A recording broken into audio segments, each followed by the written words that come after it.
All right, so here we have the AP Physics Energy Test Solutions. For the review sheet, here we have part 3, the free response. Okay, you could read the scenario for yourself, um, but it asks us to find the speed of the box when P is at height 1/2. So, what is the speed of the box? So, what is this speed right here when the height is in half?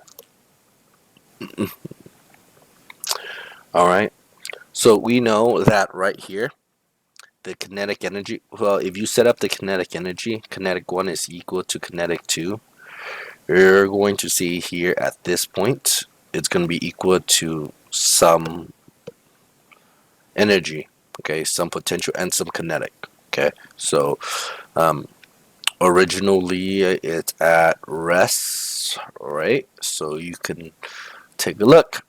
Here it would be a potential energy at the start. There's no kinetic energy, and in the final, it's just U potential and U kinetic. But again, the potential here is going to be going from here to here. Okay, so you can just look at it as potential energy up here is all going to be converted to the kinetic energy here. Okay, so mgh is going to be equal to 1/2 mv squared, because again all the potential has to be converted to this kinetic energy here. All right, but what is that h though?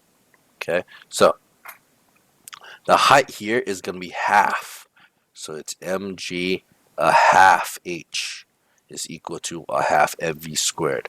Okay, the reason why is because again the height here is half. Okay, so 1/2 mgh is equal to 1/2 mv squared. The 1/2 m's cancels out, so v just becomes square root g of h.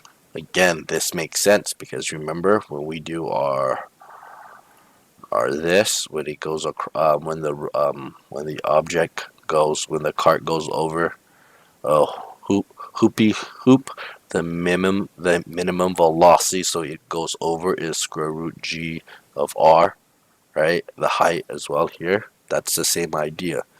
So velocity is equal to square root of gh. Find the speed of the box when it reaches b, when it goes down, all of it. You should already know that because when it goes down, right, it's just mgh is going to be equal to 1/2 mv squared. Okay, so this was part A, this is part B. There's no 1/2 here, it's just the same way. 2, so the m's cancel out, that multiplies by 2, so it's 2gh is v squared. So square root 2gh is equal to v. Determine the value of the mu k so that it comes to rest at point C. So here it has a velocity that's coming down, right? Okay. Um, so it's coming down with an h, so it's coming down with a velocity, but here we're trying to find a mu. This is very interesting. I could do this in terms of force. It would make more sense if I did this in terms of force. I could. Give me a second. Let me think about this. There's a lot of ways you can approach this problem. So I thought about doing it in terms of velocity, but it's better we think about this in terms of force. Okay. So the idea here is that you see how it's coming down here. There's a force. There's that force of gravity. Okay. Because at this moment, it's going down here with a force, right? A force applied. And then it's going to get stopped here by the force of friction. So for it to be at rest, force applied has to be equal to the force of friction. Okay? Right? So your force of friction here would be mu times your normal force. Okay? but that could be mu mg, right? But then we need a force applied here. There's really no force of applied here. But what we can do is that we can do the work here is equal to the work here, right? By the force of friction and work applied. So all we had to do is just multiply this by its distance, which is just x. Okay, that's how you go from work. And here we have the work. The work done here was just done by gravity. The work done here was just the work done by gravity, U. So that is just mgh. Okay, so this would work. All right. So then what we can do is we can cancel certain things out. So mgh, so x is just, no, mu is just equal to h over x. There you go. Okay.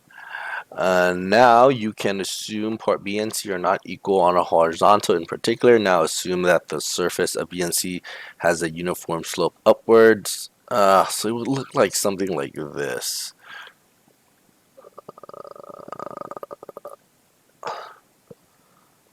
It would look something like this. Here, then it goes up, right? B and C are not horizontal. Yeah, okay. And then what would we do? So it would be same thing here. It would be mgh minus is equal to what? Now assumed. Now do the mu.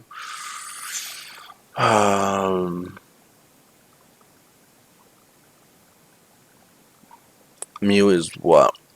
But now in particular there is a vertical height. Oh, it's gonna be the same thing. Look, mgh, right? K, it's all canceled out. Blah blah blah. Mu is gonna be equal to h over k, right? The height. So do you see how this is just height? This is also going to be the new height y. All you have to do is figure out the mu is just going to be this. So the height here is just going to be subtract the y. Because again, there is a horizontal distance, but now is at a vertical height y. This is how it changes. So there you go. It's the same answer, you just minus h. Okay, so the height is going to, the mu is going to be a smaller value. So you would say mu is smaller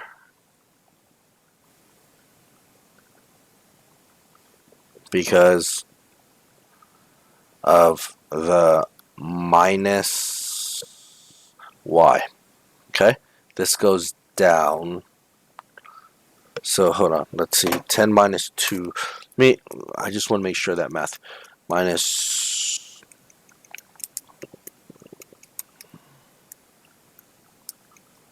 yeah, it's smaller, yeah. The mu is smaller because it's reaching a different height. Yeah, because now there's, yeah, that makes sense. There's gravity to assist it. Yeah. If the slide was not frictionless, determine the work done by the friction on that block. So it's the same thing here, right? It would be the same thing here, but it would be, this time it's work. So it's work applied, right, is equal to work of friction plus what? Determine the work done by moving point B if the speed, so there's still, it's going to be a 1/2 mv squared then because there's a new speed. Okay. Again, the work applied was just the mgh. Okay. I'm just going to rewrite this. Work of friction. Work of friction is what? No. Hold on. This is mu mg times x plus 1/2 mv squared. The m's cancels out. Okay. Then work of friction is moves this across. I want to know what is the speed, right? Okay, so GH minus mu GX is equal to 1/2 V squared. Let's see. Right. If this determine the work done by frictional as the box moves point A and point B as it reached where half the speed was calculated in part B. Point B. Wait, no, hold on. Let's just ignore this. Let's read the question again. If slide were not frictional, let's determine the work done by friction as box moved from point A to point B if the speed of the box as it reached point B, okay, were half the speed in calculated in part B. In part B. Okay. So there's a work. Hold on. So there's a work on. So it's just energy again. Okay, so it's just an energy equation. Energy 1 is equal to energy 2. There is potential energy, so mgh, and in the end there's just kinetic, which is just 1/2 mv squared. But again, there's going to be a plus the work done by friction, right? But then we know work done by friction is what though? You want this, so it's mgh minus 1/2 mv. Nope. Minus work done by friction is 1/2 mv squared. Work done by friction, but I know work done by friction is right here. Right, work done by friction is part B. Speed here, so cancels out. You have, let's see here. You have velocity equals to square root 2 GH4. This is velocity square. Yep, that's velocity. Square it. So velocity equals to GH over 2, right? So that's what happens when it's half. So then you're going to go to here to solve for it. VF is equal to 3/4 mgh. Okay, yeah, that would be what it would look like afterwards. Okay. Um, Part E is a little bit weird. Okay, so don't worry about it if you don't get it. There's just a bunch of moving parts because here I had to go half it to calculate the new velocity and just to plug it back in. Just a lot of tedious work. Okay, because before I got here, if you actually wanna see it from here, the next step was to actually plug it back in. So it was mgh is equal to 1/2 mgh plus squared plus work of friction, because again this is the new velocity. It's calculated here because when the speed was half, right? Okay, and you can work out it to get that. Right, there's a lot of tedious work though, but there you go. Those are your solutions.